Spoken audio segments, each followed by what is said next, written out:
अस्सलाम वालेकुम। आज का हमारा टॉपिक है ऑर्गेनोजेनेसिस इन प्लांट। आज की वीडियो में हम प्लांट की रीजनरेशन के बारे में पढ़ेंगे। इसके हमारे पास दो मेथड्स हैं, एक सोमैटिक एम्ब्रायोजेनेसिस और दूसरा ऑर्गेनोजेनेसिस। आज हम ऑर्गेनोजेनेसिस को डिस्कस करेंगे। ऑर्गन की डेवलपमेंट और इनिशिएशन के प्रोसेस को हम ऑर्गेनोजेनेसिस कहते हैं। प्लांट टिश्यू कल्चर में हम प्लांट को रीजनरेट करवाते हैं और उनको रीजनरेट करवाने का सबसे बेस्ट मेथड ऑर्गेनोजेनेसिस है। ऑर्गेनोजेनेसिस ऑर्गन्स की फॉर्मेशन को कहते हैं। यहाँ पे हम प्लांट की स्टडी कर रहे हैं। प्लांट के ऑर्गन्स में हमारे पास रूट, शूट, फ्लावर्स और लीव्स वगैरह आ जाते हैं। ये ऑर्गन्स प्लांट में आर्टिफिशियली या तो कैलस कल्चर से बनते हैं या फिर एक्सप्लांट से। नेक्स्ट हमारे पास ऑर्गेनोजेनेसिस के स्टेप्स हैं। इनके हमारे पास दो स्टेप्स हैं, डी डिफ्रेंसिएशन और री डिफ्रेंसिएशन। डी डिफ्रेंसिएशन से कैलस की फॉर्मेशन एक्सप्लांट से होती है और री डिफ्रेंसिएशन में प्रिमोर्डिया की फॉर्मेशन कैलस सेल से। डी डिफ्रेंसिएशन में एक्सप्लांट से कैलस बन रहा है और री डिफ्रेंसिएशन में फिर कैलस से प्रिमोर्डिया बन रहा है। प्रिमोर्डिया प्लांट की अर्ली स्टेज होती है, फिर उसके बाद रूट और शूट की फॉर्मेशन होती है और callus differentiated mass of cells होते हैं। कैलस कल्चर पे भी हमारा एक कंप्लीट टॉपिक है जिसे हम अपनी फर्दर वीडियो पे डिस्कस करेंगे। नेक्स्ट हमारे पास ऑर्गेनोजेनेसिस की कुछ टर्म्स हैं। मेरिस्टेमॉइड मेरिस्टेमेटिक सेल होते हैं जो कैलस से बनते हैं और फिर ये फर्दर रूट और शूट में कन्वर्ट हो जाते हैं। कोलोजेनेसिस शूट की फॉर्मेशन को कहते हैं। इससे हमारे पास कैलस से फर्दर शूट की फॉर्मेशन होगी और राइजोजेनेसिस रूट की फॉर्मेशन को कहते हैं। इससे हमारे पास कैलस से फर्दर रूट्स बनेंगे। कुछ केसेस में कैलस टिश्यू के फॉर्मेशन के दौरान एनोमियस स्ट्रक्चर भी फॉर्म हो जाता है, मतलब उनमें किसी एरर की वजह से एबनॉर्मेलिटी आ जाती है। फिर इस टाइप को हम ऑर्गेनॉइड्स कहेंगे। ऑर्गेनॉइड मेरिस्टेमॉइड सेल से नहीं बनते बल्कि कैलस टिश्यू से बनते हैं। ये कैलस के पेरिफेरी सेल से बनते हैं। इसके अलावा ऑर्गेनॉइड्स की बाकी की फॉर्मेशन रूट और शूट की तरह ही होती है, बस इसमें यही डिफरेंस होता है कि ये मेरिस्टेमॉइड से नहीं बल्कि डायरेक्टली कैलस टिश्यू से बनते हैं। नेक्स्ट हमारे पास ऑर्गेनोजेनेसिस के ग्रोथ रेगुलेटर है। ग्रोथ रेगुलेटर प्लांट की डेवलपमेंट में बहुत इंपॉर्टेंट रोल प्ले करते हैं। इनके रेगुलेटर्स में हमारे पास ऑक्सिन और साइटोकाइनिन है। अगर प्लांट की डेवलपमेंट में ऑक्सिन की अमाउंट साइटोकाइनिन से ज़्यादा हुई तो फिर रूट की फॉर्मेशन होगी और अगर ऑक्सिन की अमाउंट साइटोकाइनिन से कम हुई तो फिर शूट फॉर्म होंगे। इसलिए अगर हम रूट की फॉर्मेशन करना चाहेंगे तो फिर हम ऑक्सिन के अमाउंट को ज़्यादा कर देंगे और अगर शूट की फॉर्मेशन करना चाहेंगे तो फिर साइटोकाइनिन की, और अगर हम बस कैलस को मेंटेन करना चाहेंगे तो फिर हम इन दोनों की सेम कंसंट्रेशन रखेंगे। अब हम ऑर्गेनोजेनेसिस का प्रोसीजर देख लेते हैं। इसमें हमने सबसे पहले मेच्योर मदर प्लांट ले लेना है। ये प्लांट वेल डेवलप होना चाहिए, मतलब इसमें रूट सिस्टम और शूट सिस्टम कम्प्लीटली डेवलप्ड हो। शूट सिस्टम में हमारे पास प्लांट का वो पार्ट आ जाता है जो सॉइल के ऊपर हो, जैसे कि meristem, leaf, flowers, anther, pollen वगैरह, और रूट सिस्टम में वो पार्ट्स आ जाते हैं जो सॉइल के नीचे हो, जैसे कि रूट्स। अब हमने एक्स प्लांट ले लेना है। फॉर एग्जांपल हमने लीफ ले लिया, उस लीफ में से अब हम छोटा सा पार्ट ले लेंगे, उस पार्ट को हम एक्स प्लांट कहेंगे। अब एक्स प्लांट खुले इन्वायरमेंट में प्रेजेंट होता है, इसलिए इसमें बैक्टीरिया, डस्ट और प्लूटन वगैरह प्रेजेंट होते हैं, इसलिए हमने इसकी अब स्टेरिलाइजेशन कर लेनी है। क्योंकि अगर हम स्टेरिलाइजेशन नहीं करेंगे तो जब हम इसे न्यूट्रल मीडियम में रखेंगे तो बैक्टीरिया न्यूट्रल मीडियम को डिस्ट्रॉय कर देगा, इसलिए स्टेरिलाइजेशन करनी ज़रूरी है। स्टेरिलाइजेशन पे भी हमारा एक कंप्लीट टॉपिक है जिसे हम अपने फर्दर वीडियोस में डिस्कस करेंगे। स्टेरिलाइजेशन हम 10 मिनट्स के लिए करेंगे और ये हम सोडियम हाइपोक्लोराइड के साथ करेंगे।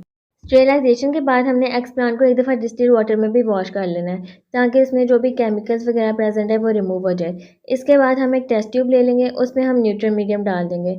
न्यूट्रल मीडियम में हमारे पास प्लांट ग्रोथ हार्मोन आएंगे जैसे कि ऑक्सिन और साइटोकाइनिन। फिर हम इसमें एक्स प्लांट डाल देंगे। एक्स प्लांट को डालते ही हमने इसको कॉटन से कवर कर देना है।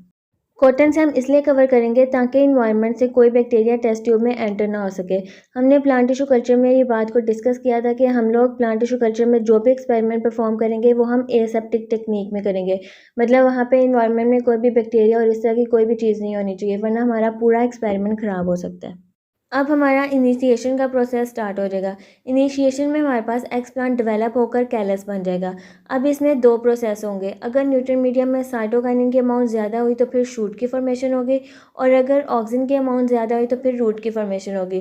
फिर जिसमें शूट की फॉर्मेशन हुई है उसमें हम ऑक्सिन के अमाउंट को ज़्यादा कर देंगे ताकि हमारे पास रूट की फॉर्मेशन हो जाए, और जिसमें रूट की फॉर्मेशन हुई है उसमें हम साइटोकाइनिन के अमाउंट को ज़्यादा कर देंगे ताकि हमारे पास शूट की फॉर्मेशन हो जाए। फिर हम इस डेवलप प्लांट को एक अलग पॉट में ट्रांसफ़र कर देंगे जहाँ पे इनको नेचुरल इन्वायरमेंट मिल सके। अब हम डायग्राम से देख लेते हैं। ये हमारे पास मैच्योर प्लांट है, इसमें से हमने एक्स प्लांट ले लेना है। एक्स प्लांट हम टेस्ट ट्यूब में रख देंगे। टेस्ट ट्यूब में हमारे पास न्यूट्रिएंट मीडियम प्रेजेंट है। यहाँ पे हमारा इनिशिएशन का प्रोसेस स्टार्ट हो जाएगा। इनिशिएशन में हमारे एक्स प्लांट के सेल डिवाइड करके कैलस बन जाएंगे और कैलस से भी हमारे पास रूट और शूट की फॉर्मेशन होगी। फिर हमारे पास एक कंप्लीट डेवलप प्लांट बन जाएगा। इसको हमने एक अलग पॉट में रख देना है और फिर हम इसे एक नेचुरल इन्वायरमेंट में रख देंगे जहाँ पे ये ग्रो कर सके। नेक्स्ट हमारे पास मोड्स ऑफ प्लांट प्रोडक्शन है। ऑर्गेनोजेनेसिस में प्लांट के प्रोडक्शन के हमारे पास दो मेथड्स हैं। एक जिसमें ऑर्गन डायरेक्टली एक्स प्लांट से डेवलप हो जाए और दूसरा जिसमें एक्स प्लांट से कैलस की फॉर्मेशन होगी, फिर उस कैलस से ऑर्गन डेवलप होगा। डायरेक्ट ऑर्गेनोजेनेसिस में हमारे पास ऑर्गन डायरेक्टली एक्स प्लांट से बनते हैं। इसमें कैलस की फॉर्मेशन नहीं होती। इसमें प्लांट ओरिजिनल जाइगोट से डेवलप होते हैं और ये माइटोटिक डिवीजन से होता है। माइटोटिक डिवीजन में कंप्लीट जीनोम प्रेजेंट होते हैं और जो एडवेंटिशियस बर्ड होती है उनकी फॉर्मेशन रीएक्टिवेशन ऑफ जीन्स पे डिपेंड होते हैं। मतलब जब हम ग्रोथ रेगुलेटर्स जैसे कि ऑक्सिन और साइटोकाइनिन डालते हैं तो उनकी कंसनट्रेशन जितनी हमें चाहिए बस हम उतनी ही डालेंगे।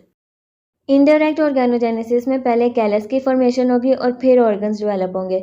इसमें ऑर्गन डायरेक्टली एक्सप्लांट से डेवलप नहीं होते, बल्कि एक्सप्लांट पहले मैस ऑफ सेल्स में डिवाइड होकर कैलस की फॉर्मेशन करेगा और फिर उस कैलस से ऑर्गन्स डेवलप होंगे।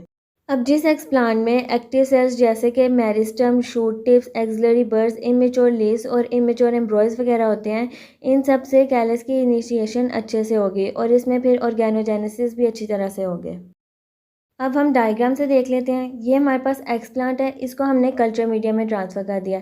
अब अगर हमारे पास डायरेक्ट ऑर्गेनोजेनेसिस होगी तो हमारे पास एक्सप्लांट डायरेक्टली रूट्स और शूट्स में डेवलप हो जाएगा और अगर इनडायरेक्ट ऑर्गेनोजेनेसिस होगी तो जब हम एक्सप्लांट को कल्चर मीडिया में डालेंगे तो पहले उसमें कैलस की फॉर्मेशन होगी, जैसे कि यहाँ पे पहले कैलस फॉर्म हुआ है और फिर कैलस की फॉर्मेशन के बाद हमारे पास रूट्स और शूट्स डेवलप होंगे।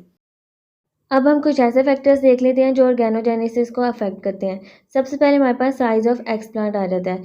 अब एक्सप्लांट का साइज़ भी मैटर करता है। हमारे पास एक्सप्लांट का एक स्पेसिफिक साइज़ होना चाहिए जो इजीली कल्चर मीडियम में डेवलप कर सके।